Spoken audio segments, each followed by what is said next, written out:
Namo tassa bhagavato arahato samma sambuddhassa. Namo tassa bhagavato arahato samma sambuddhassa. Namo tassa bhagavato arahato samma sambuddhassa. Good evening, everyone.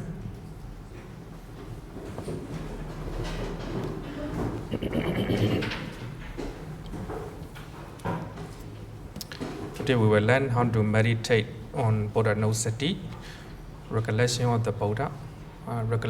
Normally we say recollection of Buddha. Normally, recollection of the quality of the Buddha. In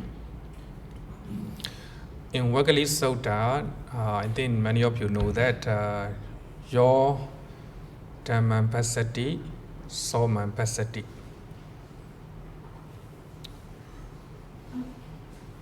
If somebody know the teachings of the Buddha, and he or she will know the Buddha. So that means if you understand his teaching, you will understand him. Similarly, when you understand who the Buddha is, when you see the Buddha, you will see his Dhamma. You know, that's today we are learning. Actually, we have been learning teachings of the Buddha, but today we will learn the Buddha. If you know the Buddha, you see his teaching, right? So they are, I want to say, we can equate with the Buddha and his teaching, right? The Buddha and his teaching. In Mahayana, they call it Dhammakaya. Dhammakaya. The body of the Dhamma, they consider one of the Buddha. So today we'll learn who is the Buddha. In other words, by understanding the quality of the Buddha, you will know his teaching better. So earlier I decided not to teach in details because maybe some of you may want to know. I think it's good to know anyway.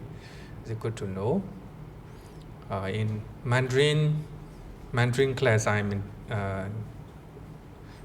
explaining one quality of the Buddha each day. You know. I don't know how long it will take. So here, if you want to meditate Buddha no Sati, you must have a unwavering confidence to the Buddha. So that's a very important factor. Today I went to one Burmese house. The lady is very faithful to the Triple Gym. Faith comes first. Then gentleman, her husband, wisdom comes first. Panya, always investigate, always ask a lot of questions. But now he has more faith in the Triple Gym. So people have a different characteristic, right? Different characteristics. If you want to practice Buddha no Sati, you must have a faith in the Triple Gym. Faith in the Buddha.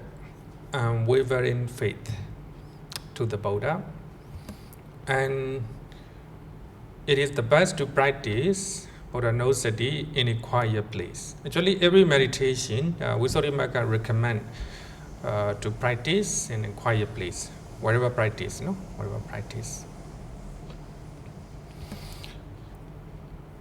One can choose any language to recollect the quality of the Buddha. That's very important, no? So, if you think that recollecting the quality of the Buddha in Pali, it is good for you if you understand. Make sure that you must understand its meaning. Also, you can recollect or you can chant in your language.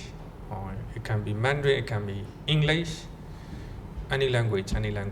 So the most important thing is the moment you chant, you must visualize or understand, fully understand its quality. So the most important thing is to understand and visualize the quality of the Buddha while you are chanting. So that's very important. In our temple, we chant 108 times, right? Do you understand? I mostly don't. Just chanting, yeah? It cannot be.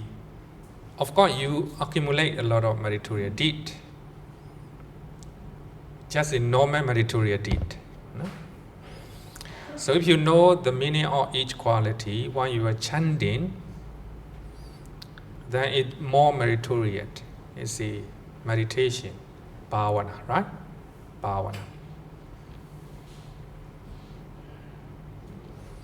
Sometimes to reach 108 times, you chant very quickly. No, I shouldn't do that, So 108 times is of course, is your destination, right? If you chant a little bit slower, while you are chanting, you're trying to understand the quality of the Buddha that you are chanting, right? That's very important. That's called meditation. I'm not saying that chanting very quickly, not good. I'm not saying that, Of course, you have a meritorious, we call it punya. Punya, meritorious deed, right? Meritorious deed. But here we are talking about meditation. Suppose if you are chanting Sama Sambuddho, so you must understand its meaning. If you do not understand in Pali, you can chant in English or Mandarin, any language, right? That's very important things. So last week we talked about this. In the Pali Canon, according to Pali Canon, we can, many places, the Buddha recommend to use this Pali formula. Itipiso Bhagava Arahan Samma Sambuddho Vajjacharana Sampano Sugato Loka Vidu Anodaro Bodhisattva Masarati Satta Deva Manosanam Buddha Bhagava. So in the Pali Canon, in many places, so the Buddha asked to chant this one. In the Jaka Sutta, the Buddha talk about the better fighting between the Deva and Asura, demon god. So when, before they go to battlefield, the king of Deva, Saka, he talked to all the Deva. During the fighting, if you have fear in your mind, you can look at mind flag. By looking at mind flag, your fear will disappear. Like there's a fighting between Singapore and one country, suppose. I hope it does not. Then by looking at Singapore flag, right? Then you will courage and also courage will appear. Like that, so the king of Deva, Saka, talking to his Deva audience. If you cannot see my flag, you can see the flag called other commander of Deva, Isana, Varuna, I forgot the name of the three, the name of the other commanders. So the Buddha said that the deva might, the fear of the deva might disappear after looking at the flag of deva, Saka and others, the deva fighters. Or may not. May disappear or may not disappear. Because the king of Deva and other Deva commanders, so they have a fear in their mind. Fear in their mind. And the Buddha said, the Buddha taught to the monks, if you go to forest, you might have a fear in your mind, or trepidation in your mind, frightening in your mind. So in those times, so you can recollect teachings of the Buddha. You can recollect 9 qualities of the Buddha. Itipiso Bhagava Aran Samasambodho. So if you forgot, if you do not recollect 9 qualities of the Buddha, you can recollect 6 qualities of the Dhamma, or 9 qualities of the Sangha. If you do so, your fear will disappear. So therefore, when you are living alone, maybe it can be anywhere, it can be hotel, it can be other country, you may have a fear in your mind, right? Or when you're going to die, the moment you're going to die, you may have fear in your mind. So you can recollect 9 qualities of the Buddha, and 6 qualities of the Dhamma, and 9 qualities of Sangha. Normally I recommend those who have a serious diseases, or those who will be doing operation. So by reciting Buddha no sati, Dhamma no Sangha no sati, and you have a confidence in your mind, you know? Fear will disappear. So that's in the Pali Canon. So there are many places that we find in the so the Buddha said to recollect Buddha no sati, and also Uposatha Sutta. The Buddha taught to Visakha to recollect the quality of the 9 quality of the Buddha, and 6 quality of the Dhamma, and 9 quality of Sangha. No? Okay, we'll learn one by one. This is according to Pali Canon. But according to commentaries, one can elaborate each qualities and recollect them one by one. Among the 9 quality, one quality may have only one meaning, one definition. But in the commentary, Visuddhimagga give sometimes 5 definition, sometimes 4 definition, sometimes 2 definition, like that. Some people do that. One can use one of these 9 qualities as a meditation object. If you can choose, you can choose one of them. Just recite. Let's say you choose Vajracharana Sampano, and you need to know the meaning.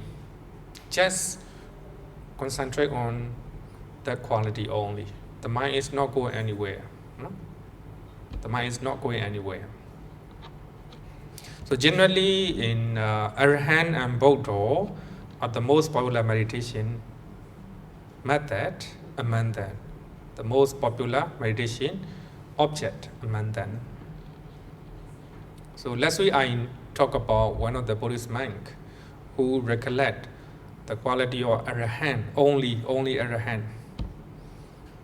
So according to him, he attained jhanas based on that. But Visuddhimagga mentioned that you cannot attain any jhana if you practice the quality of the Buddha. So in that sense, maybe Visuddhimagga is wrong. Maybe Visuddhimagga just say in general, generate. Because if you are recollecting 9 qualities of the Buddha, so we chant Arahant, and we contemplate, we think about its meaning, right? We chant Sammasambuddha, then we try to understand the meaning of its quality, trying to visualize the Buddha image, right? So you have a lot of things to contemplate, to recollect. So, and then Visuddhimagga make a conclusion. So, recollection of the Buddha cannot produce any jhana, but it can produce upachara samadhi, assess concentration, which is very near to the jhana, very near to the jhana. In the case of Imang, he just contemplate only one quality of the Buddha. So the mind is not going anywhere, just contemplate on that quality. So only one, to contemplate, to think. So therefore, his mind is not going anywhere. So having only one object, right? So if you want to attain jhana, you can choose one quality of the Buddha. You choose something that you like, that you like. Okay. So here, 9 quality of the Buddha. So actually, I use translated one by Bhikkhu Bodhi. The blessed one is actually this one is the blessed one is an Arahant. An Arahant. Translated by Bhikkhu Bodhi. And the blessed one is perfectly enlightened one. Perfectly enlightened one. So this one should follow every sentence, every quality. The blessed one is an Arahant. So here you can see that the Buddha also an Arahant. Later I will explain a little bit detail. It's important to understand. The blessed one is perfectly enlightened one, Sammasambuddha. Some people also translate as a self-enlightened one. We'll go a little bit detail later. Number 3, accomplish in truth knowledge and contact. Vajjacharana Sampano. The blessed one is accomplished in truth knowledge and contact. And the Buddha is fortunate one. Some people translate it well-gone one, well-spoken one, like that. So later we'll study. Number 5, knower of the world. Loka we do. If you, how you understand this one? After reading this out, after knower of the world, after looking at translation, maybe 2% who are new to my classes. Can you tell me what you understand this one? After looking at translation, what come to your mind? Maybe 2%. Can you volunteer? I want to know.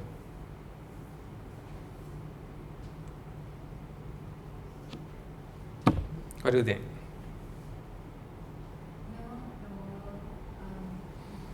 think it means that Buddha already know the phenomenal of Good. Good evening, Bhante. So, knower of the world, in my understanding, it means that Buddha has already know the law of the nature of the world. What is the law? The law of the nature? What do you mean? I think he knows the whole phenomenal, how the law of the nature works. It could also be when it says the world, it could also be in reference to Dharma, which is the law of nature. It can be Dharma as well as outside world. Yes. Okay. Anyone? Just want to know your later word. Okay, good. Over there. Oh, okay. Bhante, my guess, just a guess, the word probably talk about all the realms, so he understands the entire beings organized in different realms. How about universe? Not sure is it the right word to use universe, Okay. but all right to use the word realms. Okay, later wordland. Okay. Hello. Yeah. Just my guess, as I'm seeing this for the first time. Maybe the three characteristics of existence. Three characteristics of existence. So dukkha, anicca, and anatta. Okay. So when maybe I will remember, we'll come back to its meaning, no? Because this is something to misunderstand quite often. Number 6, unsurpassed trainer of persons to be tamed.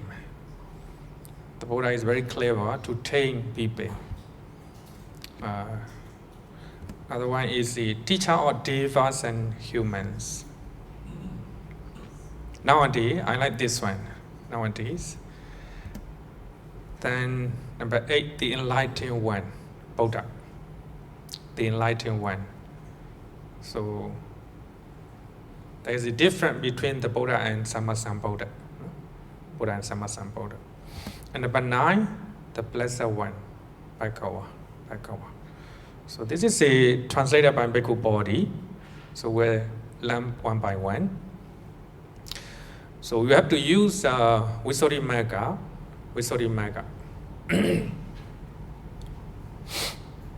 Visuddhimagga gave a 5 definition about the first quality of the Buddha is Arahant. So the Buddha is Arahant because that means every Arahant, not only the Buddha, you practice 4 noble truths, then you became an Arahant. You can be one of them. No? You can be that. So the Buddha is an Arahant because he understands utterly remote and far away from all defilements, together with their innate tendencies.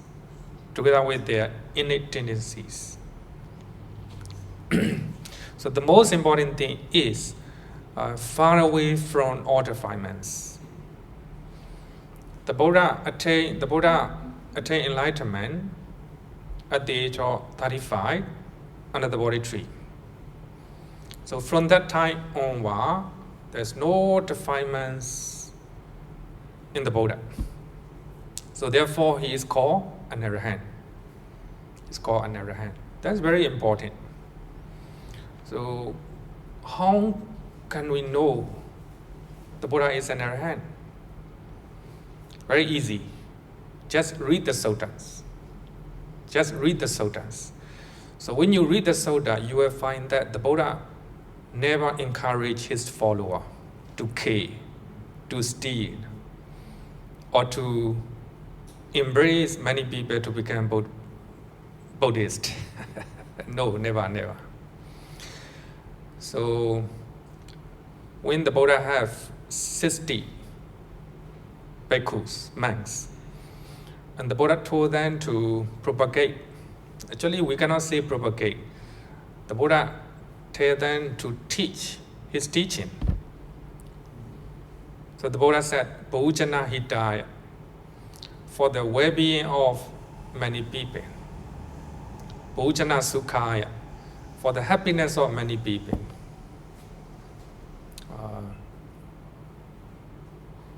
Out of compassion to the people. So this is the purpose, The purpose of propagation of Buddhism or Buddhist teaching is for the welfare and happiness of many people. That's all. Whether they became Buddhists or not, it doesn't matter. It doesn't matter.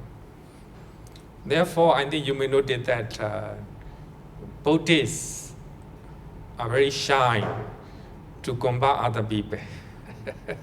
Right? Some people came to Buddhist temple and they want to know teachings of the Buddha. They are really enthusiastic. But we share teachings of the Buddha, but we do not force them to become the Buddhist. We're very feel shy, no? Not only Buddhist monks, but also the Buddhists, right? But mostly in many religions, they try to combat, many people by force, by using so many ways, because of the purpose, the purpose of Buddhist propagation, propagation, we see that, right? Propagation of Buddhism is for the happiness and well-being of other people. We don't care whether they became the Buddhists or not. So that is the purpose. When you look at other religions, some religions, so they were encouraged to kill, unbeliever, and to use, harmful means, harmful and very destructive ways, to combat other people, to combat other people. So in that sense, Buddhists are very weak. Buddhists are very weak. Therefore, some religion, they target Buddhists. They target Buddhists. They write about history of Buddhist countries and all the nature of people and the nature of their way of living, and they will also write down how to persuade Buddhists in those regions. There are many books, very big one. So in that way, so they target Buddhists. Very, very easy. Buddhists are very, not very, how to say that. By nature, we are not forcing, other people. So in that way, it became weaknesses. So anyway, the main reason is here, the Buddha is far away from defilements in his mind. There's no attachment, and the Buddha is not interested to have more followers. No. The Buddha is interested in to share his teaching for the well-being and happiness of many people.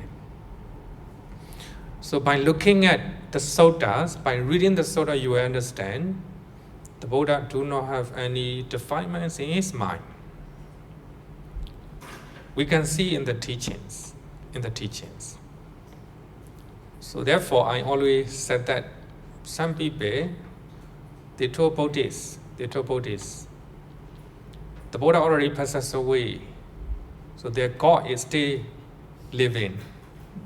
Why you are believing, Gautama Buddha who already passes away, no more. And the Buddha is just a human being. The Buddha has diseases, the Buddha has the weaknesses in the body, the Buddha is hungry, thirsty, right? Just like normal people. Physically, of course, weak, but mentally very strong. That's very important. You came to Mangala Vihara to strengthen your mental quality, right? Physically, you don't need, you can go to the doctor, right? You can go to the gym or you can do exercise. You know better than Buddhist monk, right? You came here to remove your defilements, right? So we need to know the purpose. So therefore, They always say that their God is living.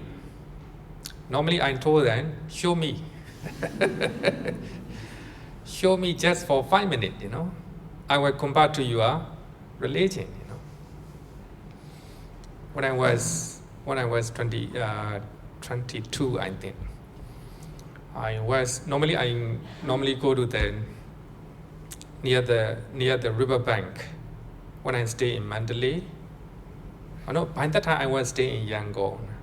When I go back to Mandalay, I always go to the river bank, sit down there quietly, and see the river. See the river, and one of the gentlemen approached me. Bandi, can I give handout to you, Christian? Yes, of course. And even trying to, I don't know how they call it, evangelize, or trying to convert, I listened patiently. Then I told him step by step. He ultimately he give up. Give up me. He doesn't know that much. He doesn't know that much. So they are very. Of course, they trying to combat other people out of compassion. Compassion not controlled by wisdom. Sometimes it became extremist, extremist. So therefore, when you look at the book called Other Religion, you can see definement in the book. So the book encouraged to kill other people, to combat people by force, right? That means full of revenge, full of hatred, full of attachment.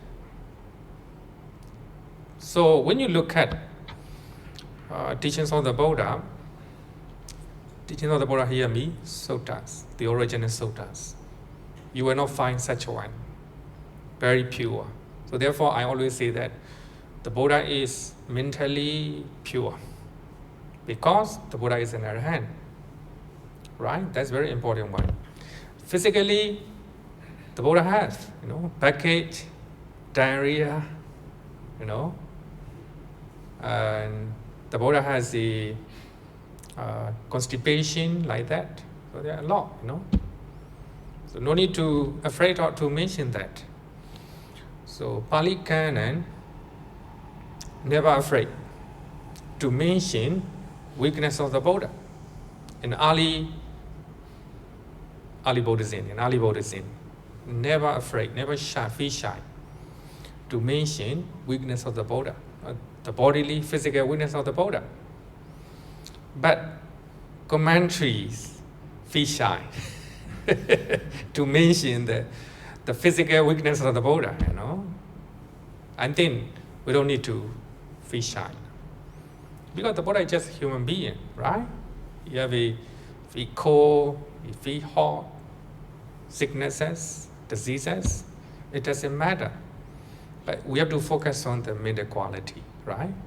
So the Buddha is utterly remote and far away from all defilements. But together with their innate tendencies, that's the commentary explanation, together with their innate tendencies. So here is it, innate tendency me, the Buddha can control his mind 100%. Some arahant, they cannot control. They still have some habit. So one of the arahant, he always use a how can I say it? Outcast like that. You go for nothing like that. He is an arahant. So he still have a habit, There's no defilement in his mind, but still have some innate tendencies or habit in his mind. So There is one story mentioned in Mahayana tradition, not in Theravada. Venerable Sariputta, in his earlier life, he was a monkey. So he used to jump, one tree to another, right? Then when he became an arahant, as a Venerable Sariputta, when he see a small stream, jump. As a Buddhist man is not very good, right? Not very good. One time, he is going at the front, one devotee is following him. He jumped, water pool, and two times. The devotee decided that if he chant that time, I will cancel my invitation. The Venerable Sariputta knew his mind. Then he no longer chant and he just crossed the small stream, The Mahayana tradition is very beautiful, It's called innate tendencies, The Buddha do not have such a one, Such a one. That's commentary explanation. Actually, it's not a Pali Canon, Commentary explanation. According to Pali Canon, the Buddha, the mind of the Buddha, the mind of Arahant, same. Oh, by the way, 27th Monday, I will be talking the mind of the Buddha and Arahant, so that you know much better. Okay? Just advertisement. Okay, then.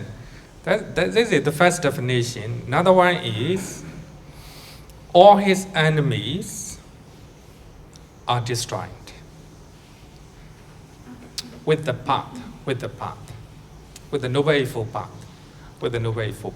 Here, his enemies are defilements, not a Mara, not anyone, not a Devadatta. So here, all his enemies that means defilements are destroyed by practicing the Noble Eightfold Path. Similarly, after completing the Noble Eightfold Path, your enemy will be destroyed. Same. Another one is all the willow spokes. So that is the willow life were destroyed by him. That's another meaning. Here you can here notice the first definition is araka. Arahant comes from araka. Araka. Second definition, the word arahant comes from arihata. And third definition, the word arahant comes from arahata. Different grammatical explanation. All of the willow spokes were destroyed by him. So here, the willow spoke means the willow life. I think you know the dependent origination, right? Dependent origination. Because of ignorance, you do karma formations. Because of that, rebirth consciousness. Because of rebirth consciousness, mind and body, then 6 sense bases: contact, feeling, craving, clinging, existence, birth, aging, and death. Ultimately, you die. Then ignorance again, like that. It goes. It's called the willow life. Another one is called samsara. So, when you look at here, ignorance is the root. If you can remove ignorance, then you remove everything. Right? So here, definition. Ignorance is help or the willow life because it is its root. So you can visualize the wheel, the we, right? The we. So ignorance, this one, hap, ignorance. Aging and death, ring, this one, right? Then from karma formation forward up to the path, it's called the spokes, right? Here is hap, ring, and spokes. So here, ignorance is hap, or the wheel of life, or samsara, because it is its root. Aging and death, Theravada, is ring, because it terminates our life. It terminates our samsara, the wheel of life.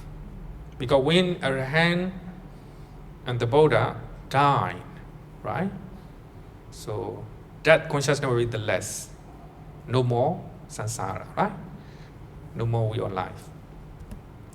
The remaining 10 states of the divine origination are its spokes. Because ignorance is their root, aging and death, their termination. So therefore, in the third definition, the wheel of spokes were destroyed by the Buddha. Therefore, it's called Arahant. Okay, so this one a little bit difficult. Then the fourth one, the Buddha is an Arahant because he is worthy of the best offering in the world, worthy to be honored by gods and men. Actually, normally we know this one, right? The worthy one, self-enlightened one, like that. So the Buddha is far away from defilements, so therefore he is worthy of the best offering in the world, worthy to be honored by gods and men, right? That's another meaning. And the last one is, he is absence of secret to do evil deed. So that means the Buddha does no evil deed even in secret place. Normally, people, they do evil deed when people are not around, right? Not around. That's nature, right? In the case of the Buddha, even nobody around, he will not do any evil deed, because no defilement in his mind, right? No defilement in his mind. So this is also very beautiful definition. So when you look at different meaning has different grammatical rules, right? Grammatical rules. So the fourth definition, arahati, worthy. So here, araha. Raha means secret place. So the Buddha do not do any evil deed even in a secret place, right?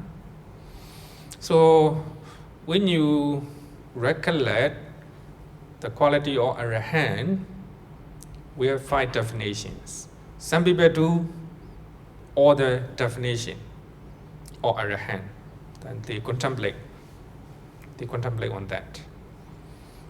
For you, if you think 5 definition is too much for you, then you can choose one of them, one or two. Something you like, right? Something you like. So this is the first definition.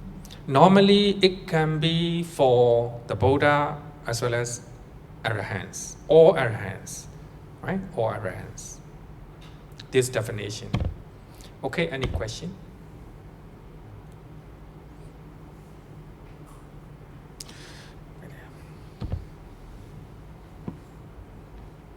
Hi, Bante.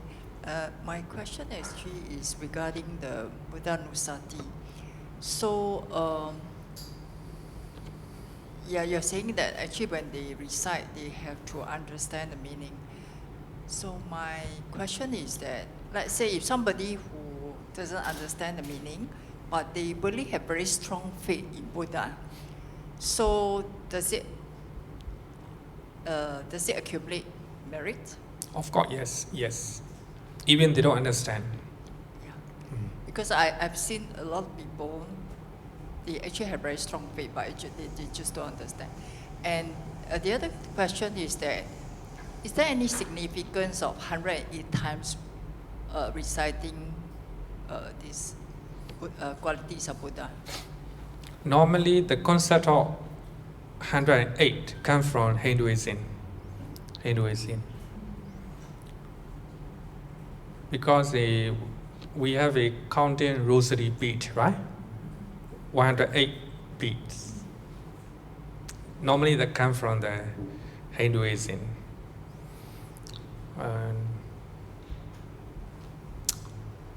We have 108 feelings, 108 type of feelings.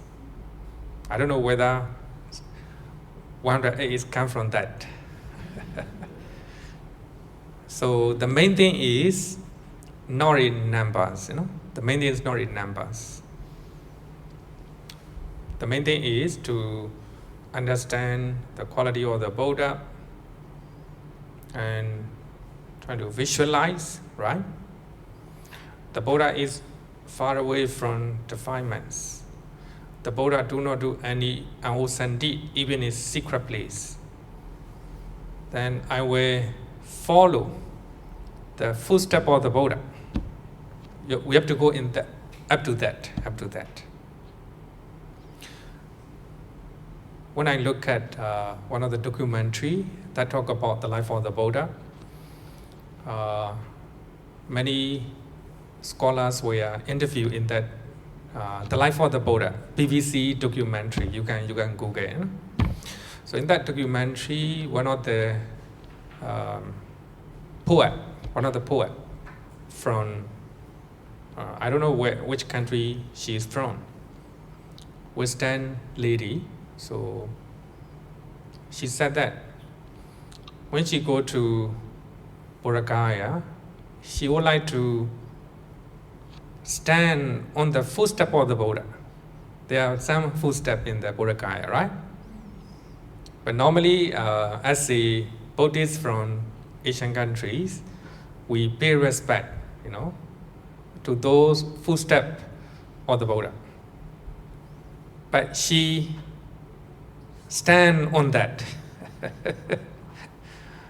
stand on the footstep of the Buddha. Actually, she do it out of faith to the Buddha. So actually, in that interview, she mentioned that the beauty of Buddhism is that we can follow the footstep of the Buddha, right? So here also, we are recollecting the quality of Arahant. So we need to know the meaning, right? We have 5 definitions according to Visuddhimagga, and also many other commentaries, similar definition. The main thing is we can follow the footstep of the Buddha, right? So we need to remove our defilements by following the footstep of the Buddha, right? So the main thing is to understand the quality of the Buddha. Then you have a genuine faith, right? Genuine one. Faith and wisdom can go hand in hand. That's very important. Of course, even you don't understand, you have meritorious deed, right? You will still be meritorious deed, good deed. Thank you. So your question. Here.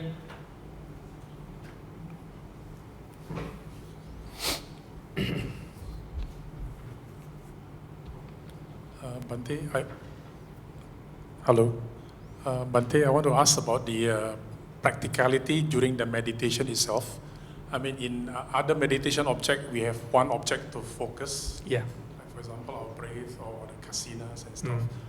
But then on the qualities of the Buddha, like for example, if we focus on as Arahant, I mean, how do we do it? I mean, do we like keep mentioning the meaning, like 5 of this meaning, 1, 2, 3, 4, 5, and then repeat again to 1 or something like that? If you Do want, keep doing that? you can do all the 5, and then the one who attained jhanas, the monk who attained jhana from Myanmar, and maybe he follow only one definition, I think, only one definition. Because if you want to attain jhana, you need only one definition. So all the attention must go to that quality.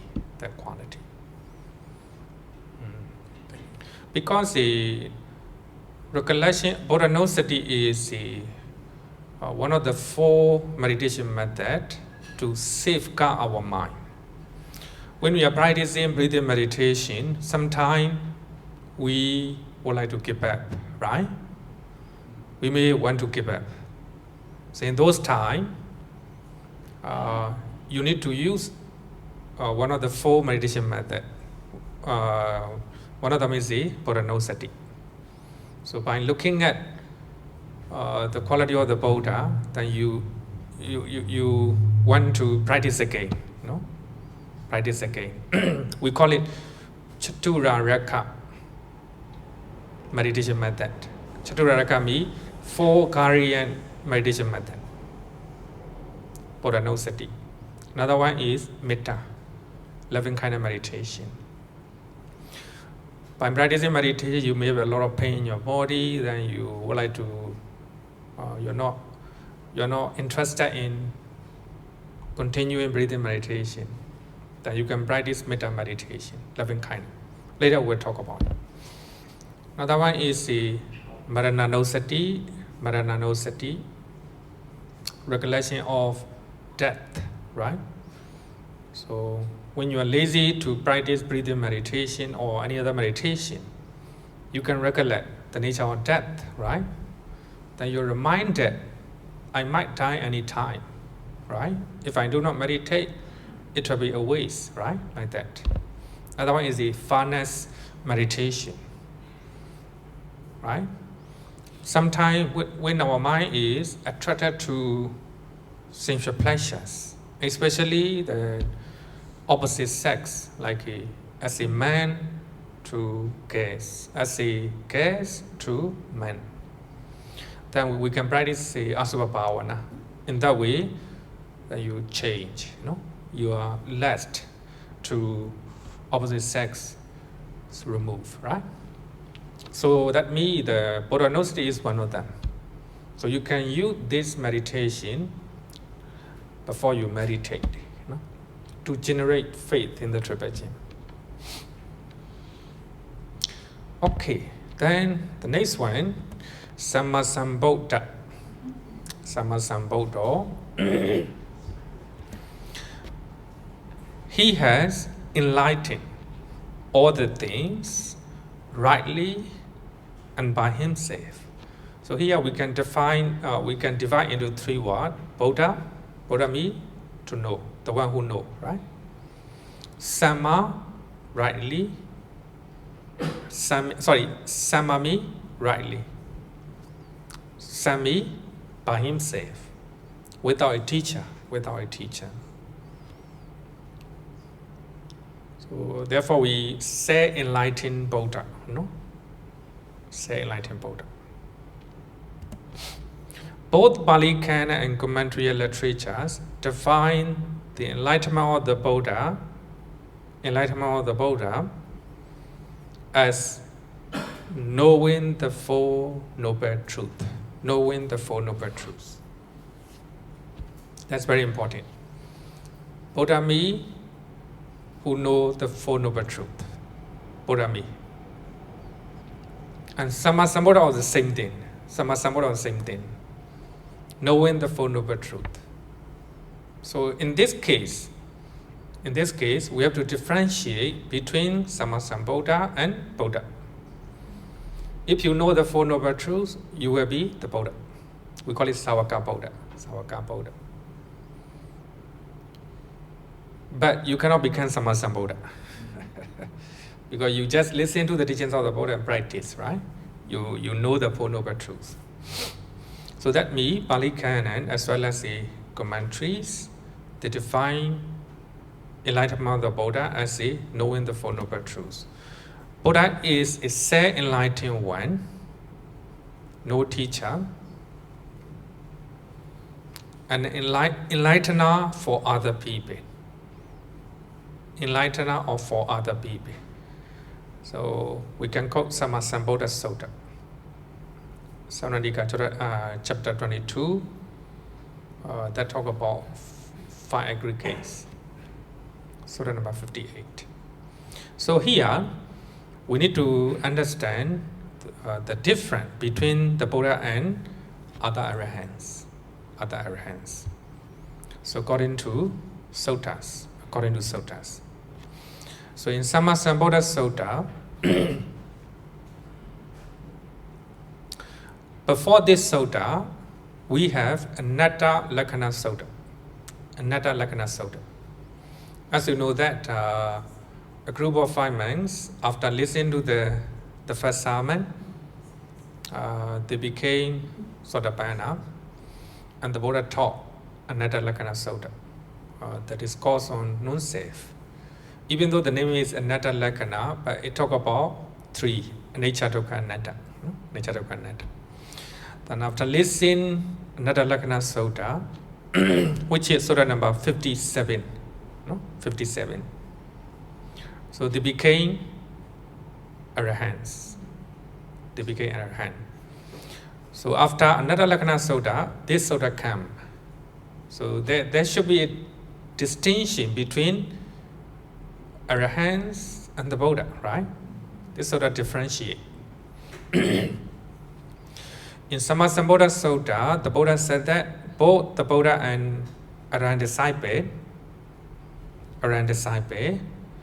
liberated by non-clinging toward 5 aggregates. 5 aggregate. In other words, mind and body. Mind and body.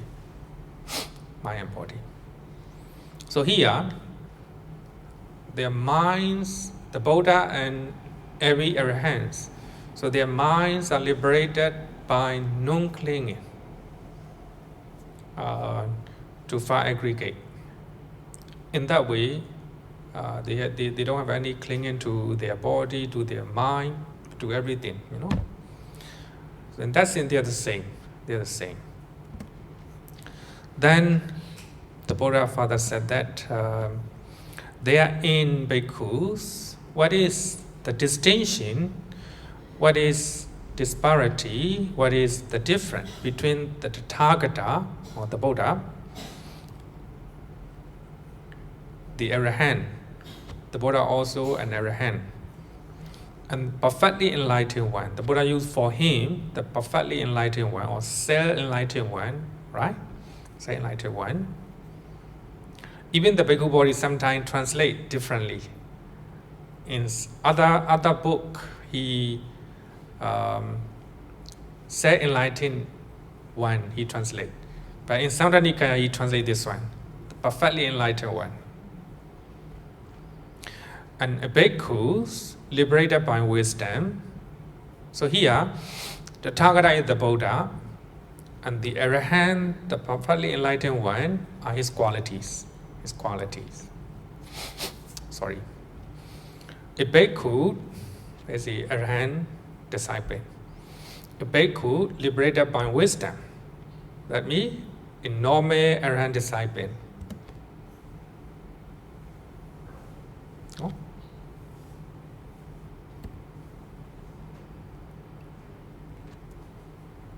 Sorry. What's the difference between the Buddha and normal arahant disciples? So this order will talk about the difference. The Tathagata bhikkhus, arahant, the perfectly enlightened one, as it the Buddha, is the originator of the path. That means the Noble Eightfold Path. And arisen before the producer of the path, and produced before the declarer of the path, and declared before. He is the knower of the path, the discoverer of the path, the one skilled in the path.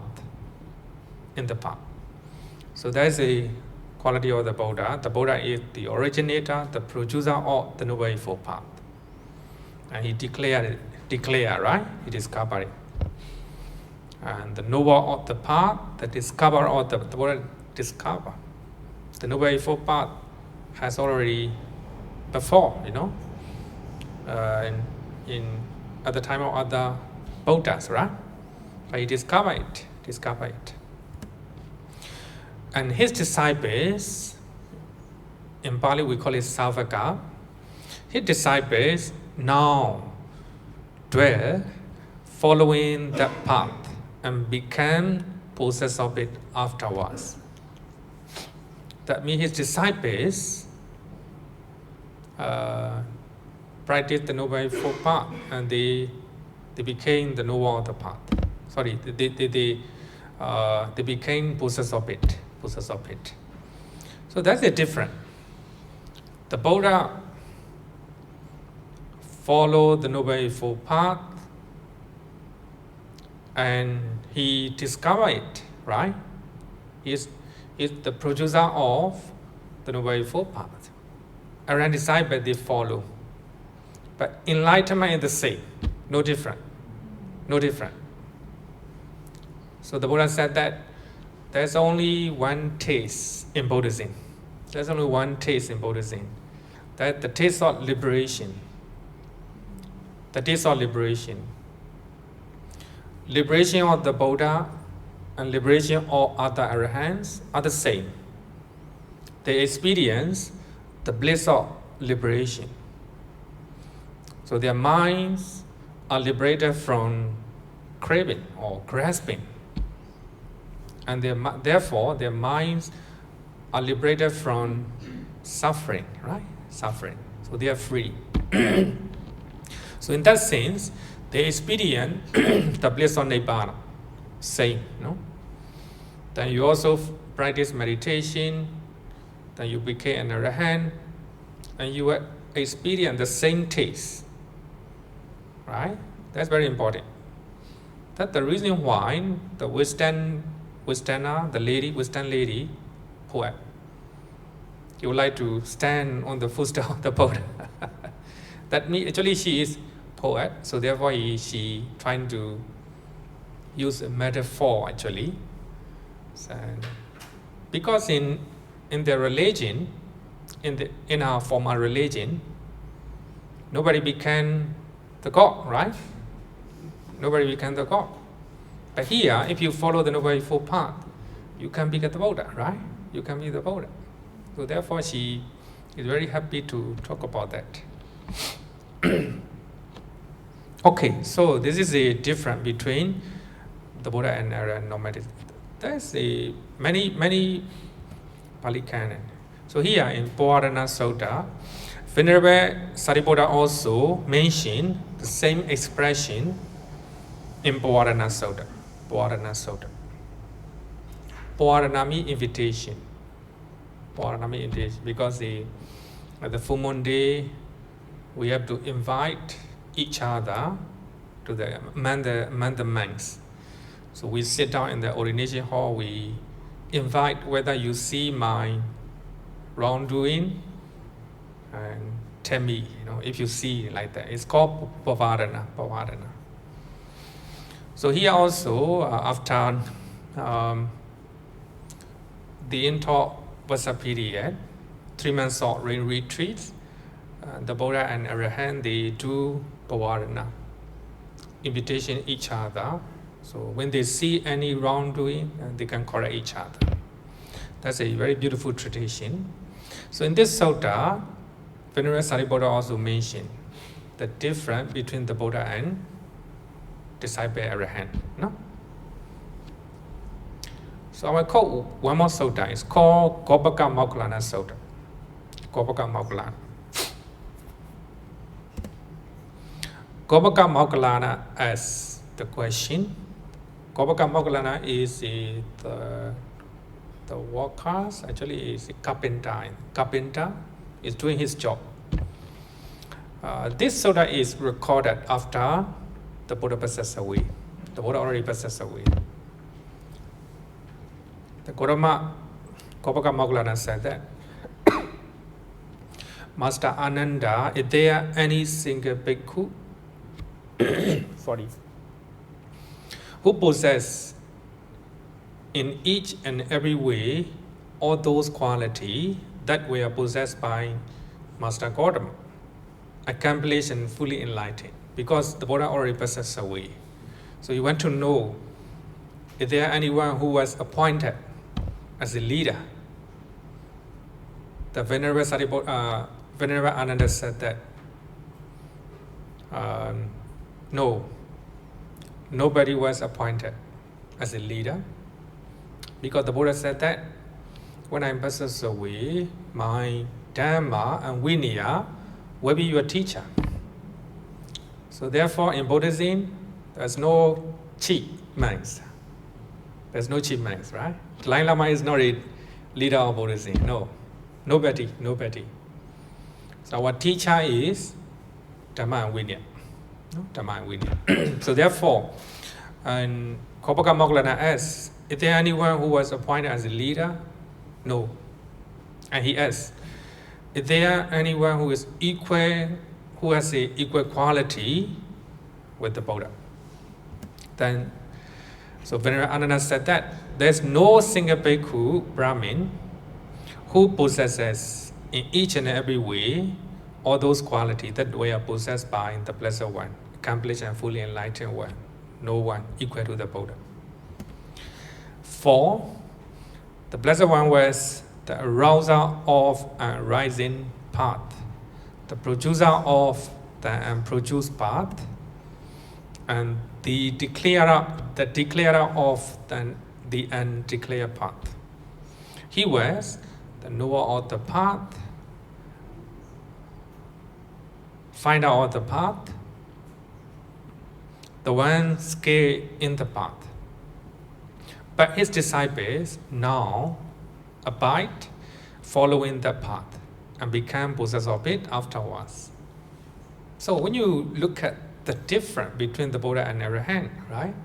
Normal Arahants. So the Sutta give only this one. Similar definition. But later commentaries trying to make a very big difference, big gap between the Buddha and disciple Arahant. That's very important.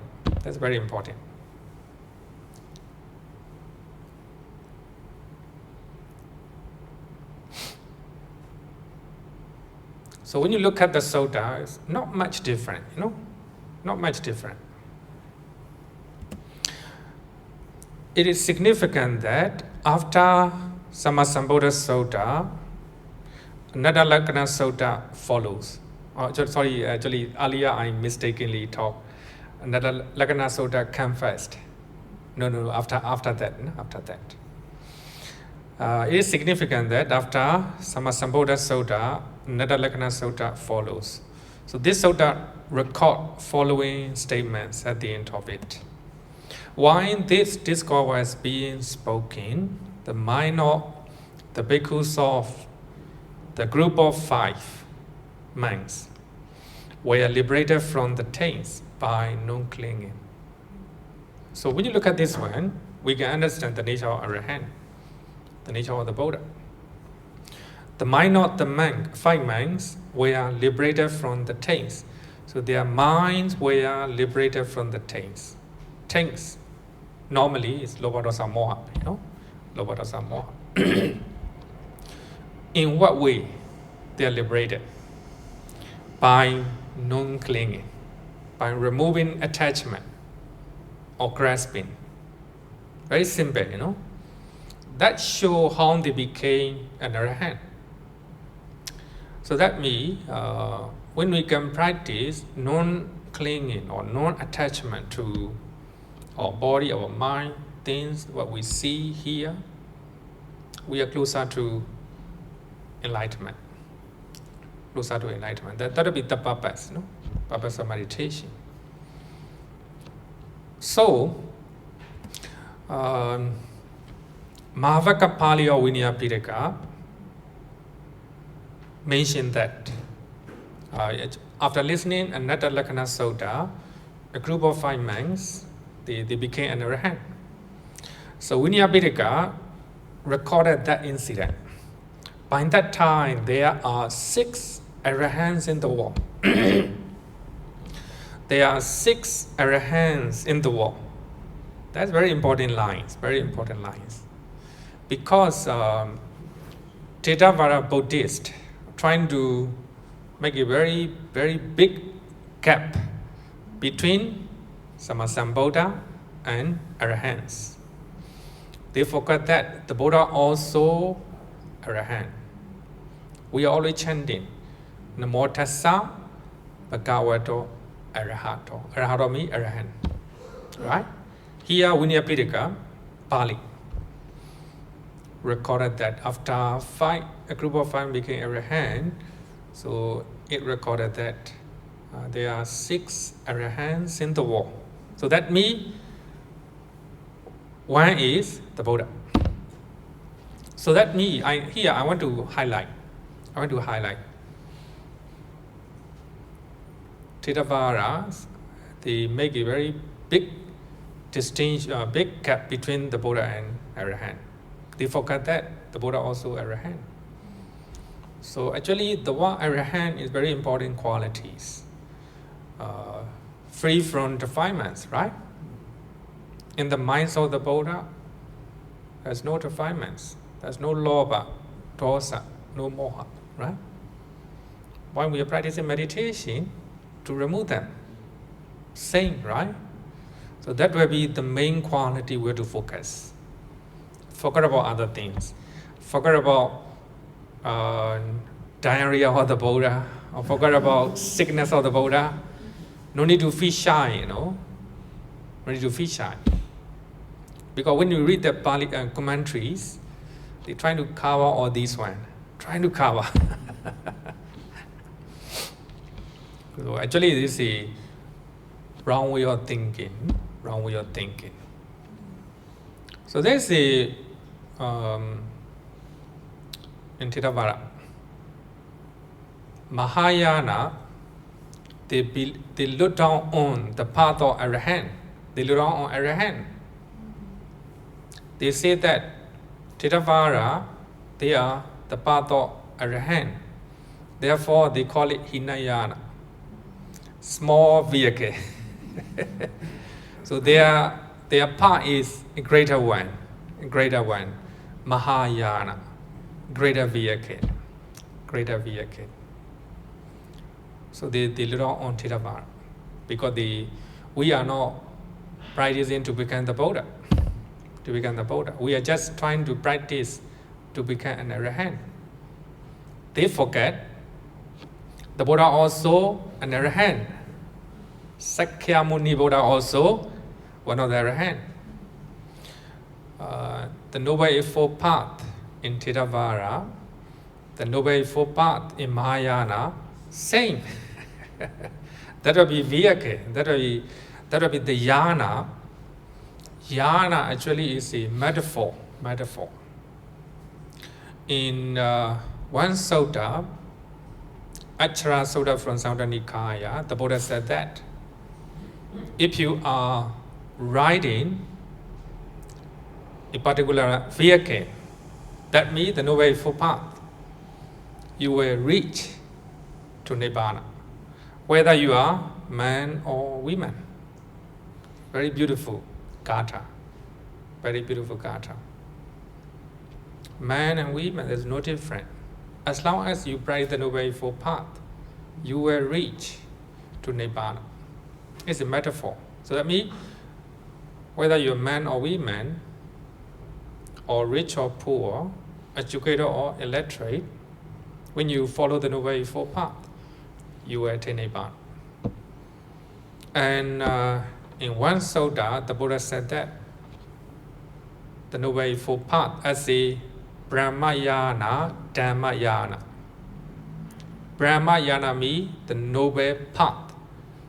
Brahma, sublime path. Brahmayana. And also the Buddha Dhammayana. the path of the Dhamma, right? The path of the Dhamma is the Noble Eightfold Path. So we have one Burmese monk living in Korea. Korea is a Mahayana country. He gave his name Bodhayana. Bodhayana, very beautiful, right? It's not a Theravada or Mahayana, it's a Bodhayana. But we have a Bodhayana, right? Bodhayana monastery here. Bodhayana or Bodhiyana, right? Ajahn Brahm Temple. Bodhayana, right? Yeah, Bodhayana. It talk about the Noble Eightfold Path, you know.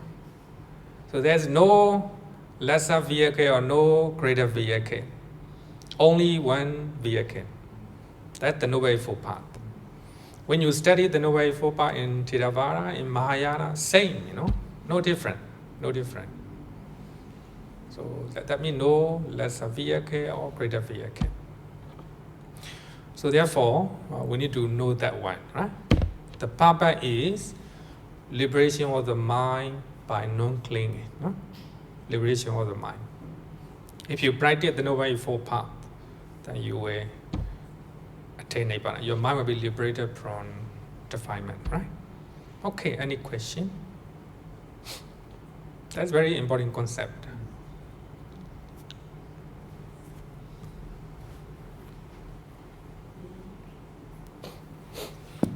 Good evening, Bhante.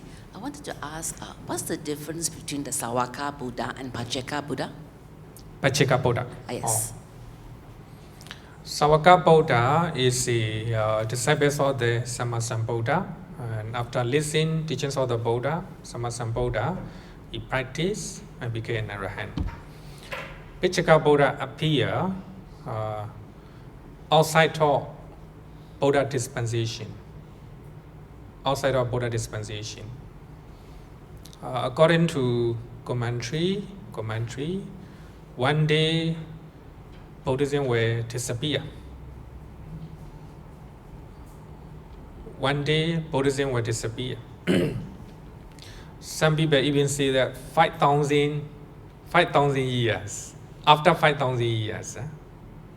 Nowadays, how many years? How many thousand? 2,600? I don't know, I forgot. 2,600 plus, you know, right? And we still have another 2,000 plus.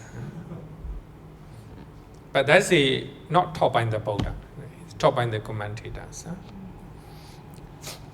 So, after that, when teachings of the Buddhas are no more, all the relics of the Buddha will gather in Mahacheti in Sri Lanka. Then from there, we go to the, we call it Jaffna. Jaffna, there is one stupa, Raja Yatana, I think. One stupa. Then from there, all the relics of the Buddha will go to Buddha Gaya. No people will be around. Then only the Deva and Brahma, they know that Buddhism is going to disappear. So they will come down and all the relics of the Buddha gather there, all. And it will be cremated by itself. It will be total disappearance of the Buddha. You know? Then only after that, Pacceka Buddha can begin. Pacceka Buddha can appear. And they know the Four Noble Truths without a teacher. So therefore we call it Pacceka. By himself, Buddha know the Four Noble Truths. So there is one monk, an old monk, ordained in a later age in Myanmar. He said that he is a Pacceka Buddha. Later he was disrobed because during this Gautama Buddha dispensation, there is no Pacceka Buddha, no Pacceka Buddha. Okay, any question? Okay, no question. Then we'll go to the next one. Vicca Charana Sampanno. Vajracharana Sampanna, right? So the Buddha is accomplished in truth, knowledge and contact. Here, knowledge and contact. Knowledge and practice. So therefore, I always say that we need to learn the Dhamma that is called knowledge. That we need to put that knowledge into practice. It's called contact. Vajracharana Sampanna. Consistency, thought, speeches, and actions in suttas. Since he does as he speaks, and speaks as he does, therefore he is called the Tathagata. This is one of the quality of the Buddha. The Buddha say something, and he follow, practice, and he practice and he tell. That's the quality of the Buddha. Sometimes some religious teachers, they're just teaching, they're not practicing. So here, in the case of the Buddha have a true knowledge, not in normal one, true knowledge, as well as in contact or practice. That's the quality of the Buddha. The quality of the Buddha. So what is the true knowledge? Visuddhimagga lists 3-4 true knowledges, or Devacca, or 8-4 knowledges, Attavacca. So two lists. So we'll study 3-4 knowledge first. 3-4 knowledge is mentioned as the knowledges acquired by the Buddha in many suttas, especially in Devacca Uccakotta Sutta. Devacca Uccakotta Sutta. We'll call that suttas. So Devacca Uccakotta is a wanderer. He asks question. Venerable Sir, I have heard this. The recluse Gautama claimed to be omniscient, Sapanyu, and all-seeing, Sabatasavi. To have complete knowledge and vision that whether I am walking or standing or sleeping or awake, knowledge and vision are continuously and interruptedly present to me. Even you are sleeping, people are saying that even you are every time you know everything. You are all seeing, omniscient.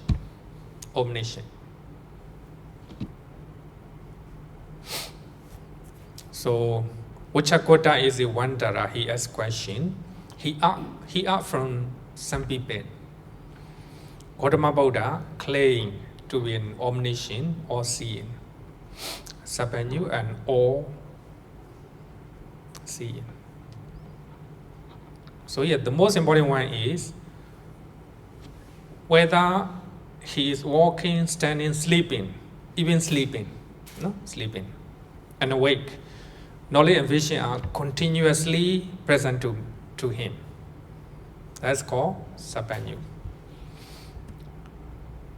Venerable Sir, do those who speak thus say what have been said by the Blessed One and not misinterpret him with what is contrary to facts?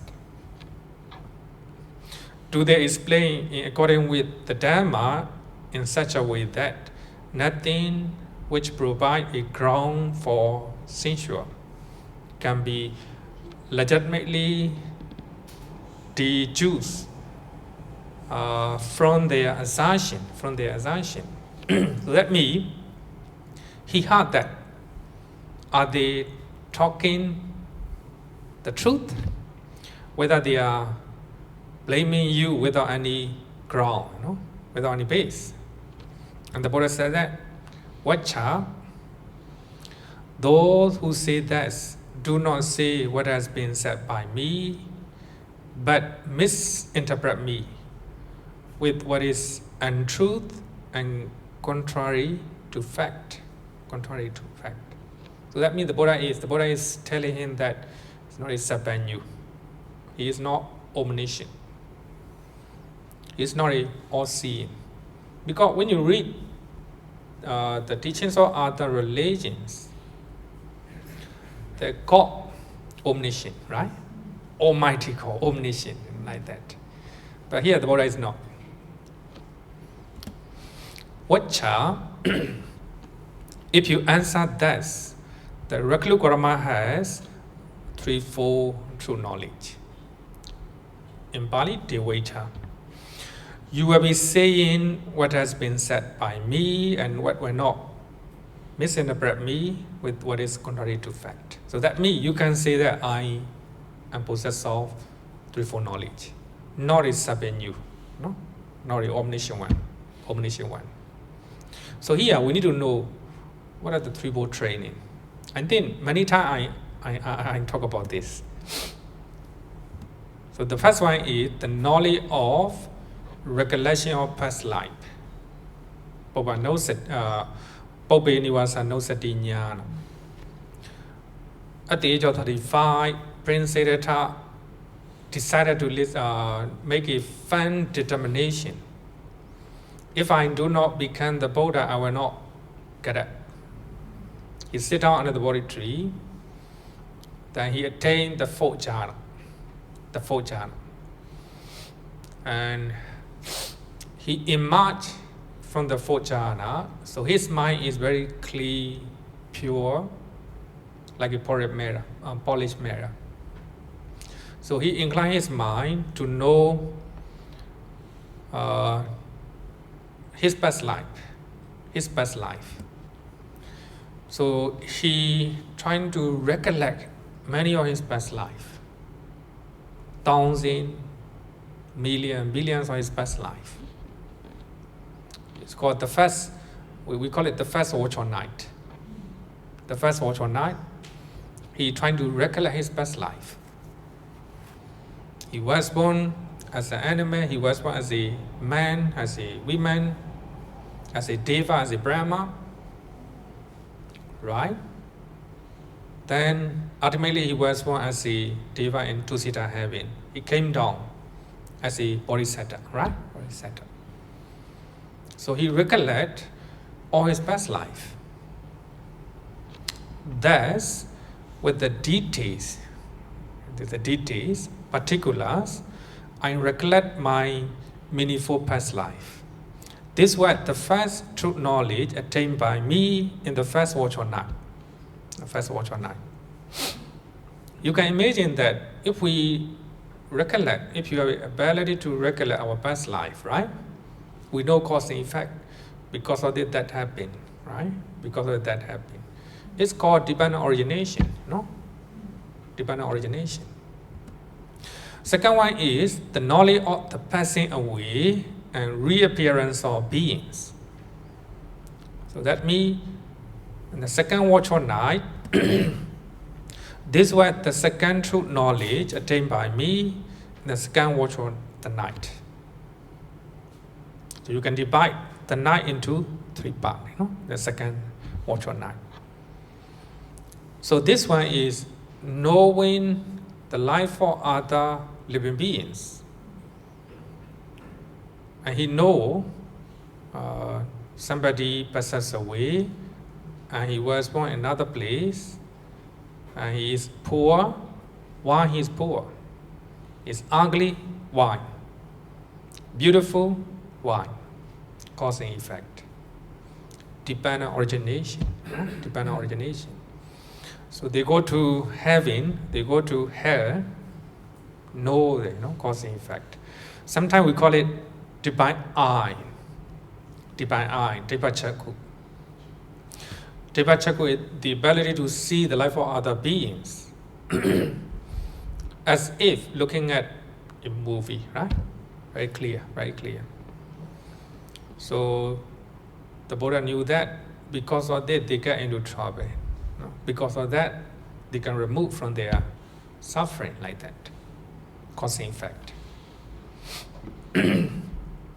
So here, the Bodhisattva Prince Siddhartha attained to true knowledge.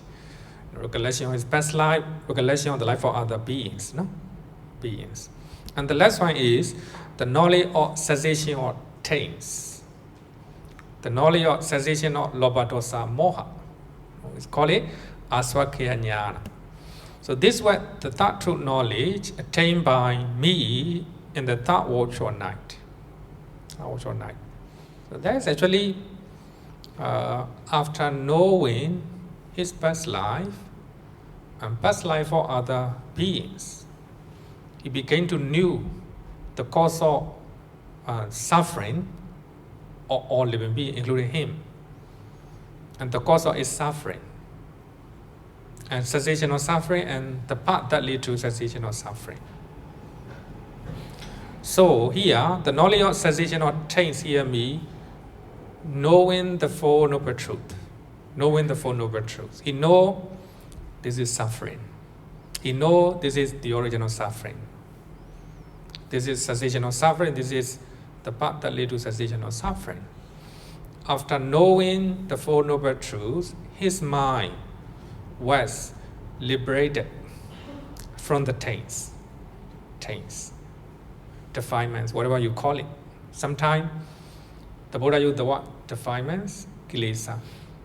Sometimes the Buddha used the word taints. Sometimes the Buddha used the word dosa, moha, same, same. Simply, I always explain the mind of the Buddha was liberated from lobha, dosa, moha. That will be easier for you, right? Easier for you. In what way? By non-clinging. The Buddha no longer have any clinging to his body, to his mind, and to human life or whatever. So the Buddha became like a lotus flower. Lotus flower is symbol of Buddhism. The Buddha appear in the world, but the Buddha is not clinging to that world. Liberated. Lotus flower come out from muddy water, right? When it come out from the water, very clean. Even though the Buddha is staying among the people, among the problem of the Sangha or lay devotees, his mind is liberated, right? Pure. So in Mahayana tradition, usually they focus symbol of lotus flower, normally. Very beautiful simile, taught by the Buddha himself. So after attaining threefold knowledge, he became the Buddha. Very simple, very simple. Becoming the Buddha means he have a four jhana. The fourth jhana, with the help of fourth jhana, he recollect his past life.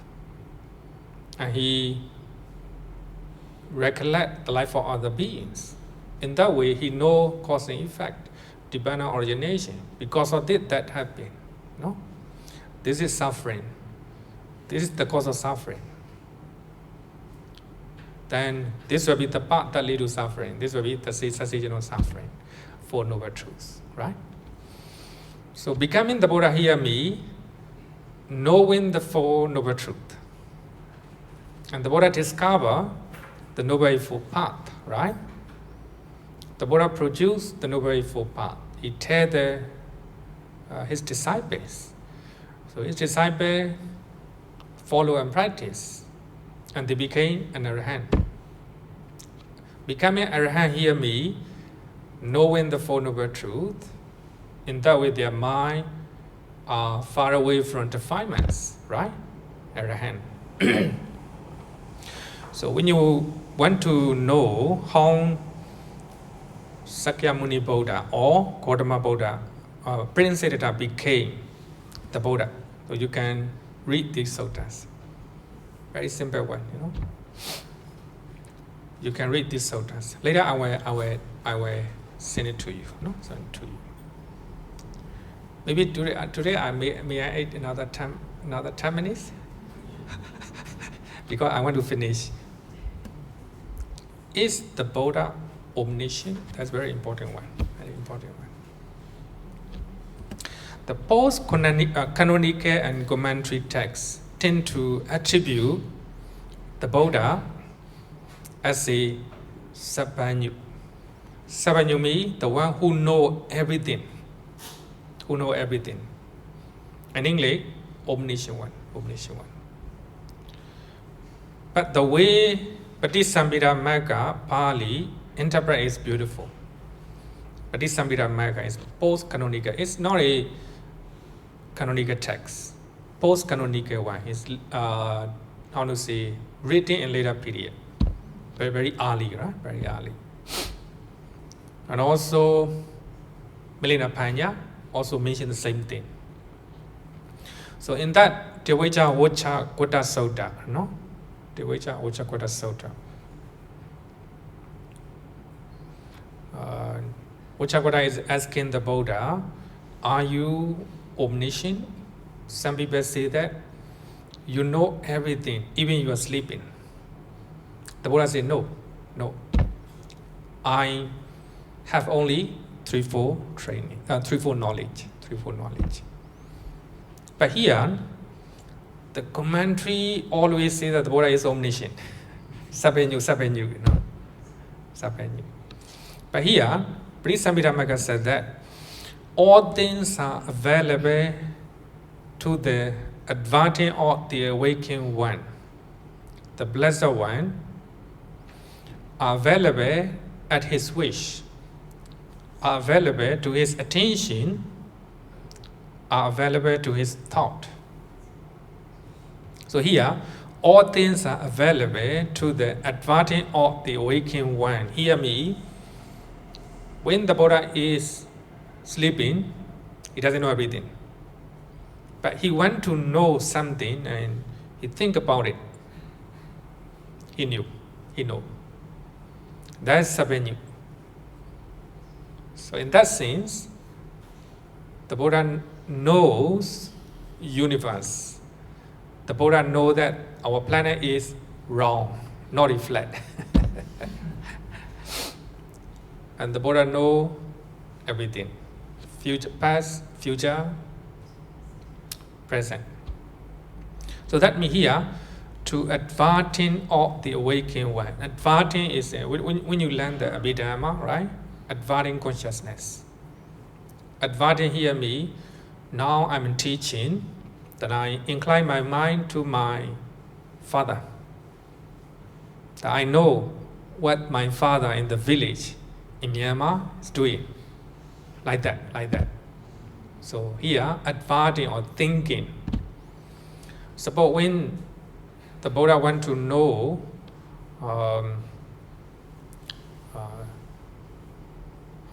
one of the mind of his disciple, he incline his mind, that he know. That's called Sabbanyu.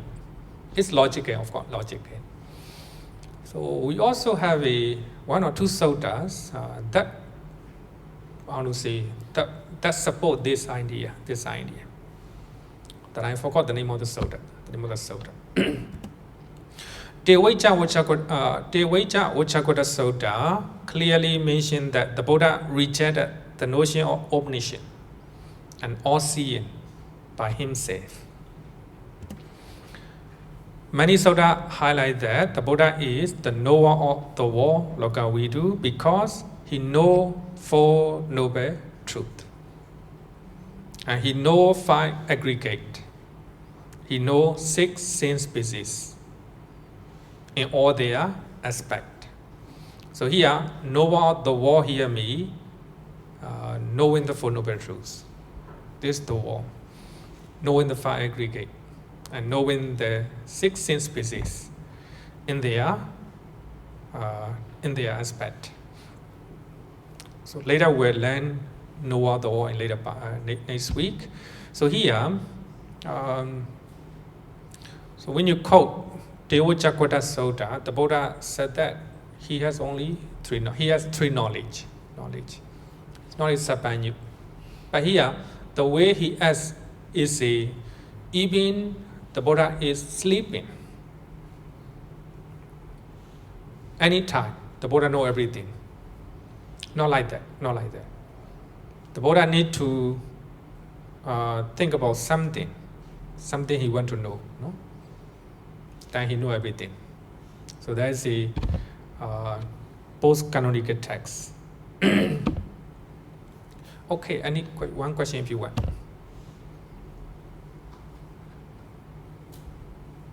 No question, right? So here, in that sense, the Buddha is not omniscient. So actually, we have to pay attention to the original Pali, right? Threefold knowledge, right? Threefold knowledge. Okay, let's call it a day.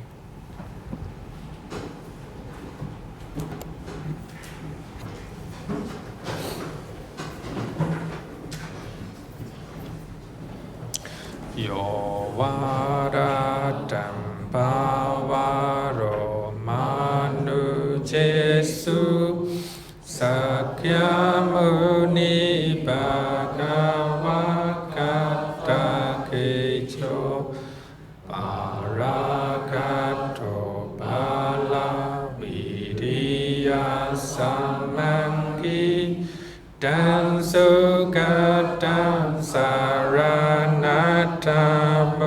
bimi ragavi ragamani jamasokan dhammama sangha dhammapatikulan marudami mambagunan suwipatan dhammamimam saranatamu bimi yatacadi